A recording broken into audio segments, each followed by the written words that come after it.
pensez-vous Mhm. de ces mesures, notamment en ce qui concerne les TPE et PME marocaines?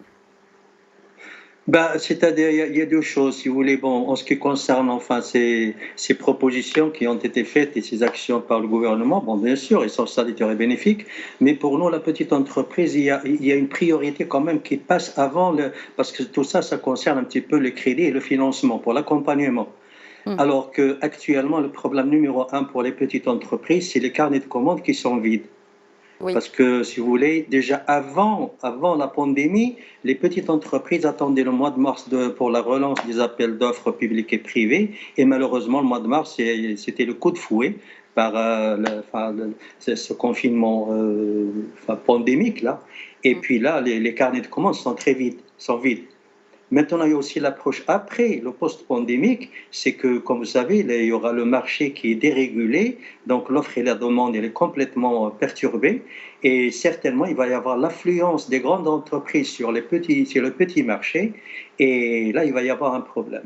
Voilà, c'est ça un petit peu le problème numéro un. D'un côté, vous avez les entreprises qui sont plus grandes, qui vont vouloir remplir leur carnet de commandes pour rétablir le chiffre d'affaires d'antan. Hmm. Et de l'autre côté, vous avez quand même un point très important qui est l'informel, qui absorbe le reste. Et finalement, si vous voulez, la petite entreprise se trouve entre l'enclume et le marteau. Donc, il Alors, y a la question d'abord, en hmm. priorité, d'abord les problèmes d'accès et les marchés pour pouvoir avoir la compétitivité et avoir un carnet de commandes plus ou moins plein. Et ensuite, il y a le deuxième point, c'est le délai de paiement qui tarde. Là, on va en parler et nous avons fait des propositions. On va en parler tout à l'heure, si vous voulez. Et ensuite, à ce moment-là, le Parlons-en financement. maintenant justement. Quelles sont les propositions? Est-ce que les propositions que vous avez faites sont en concordance avec celles qui ont été développées et présentées par la CGM la semaine dernière?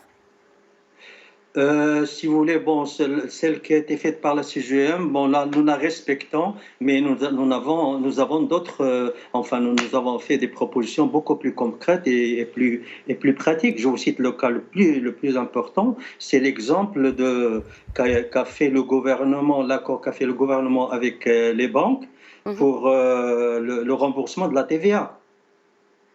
Il y a eu Oui. la prise en compte par le gouvernement, je crois, de la commission bancaire, et les banques ont payé les grosses entreprises des TVA qui étaient en cours, et le problème était réglé. Et c'est ce qu'on propose, nous. Un genre, si vous voulez, si on appelle ça le factoring inversé.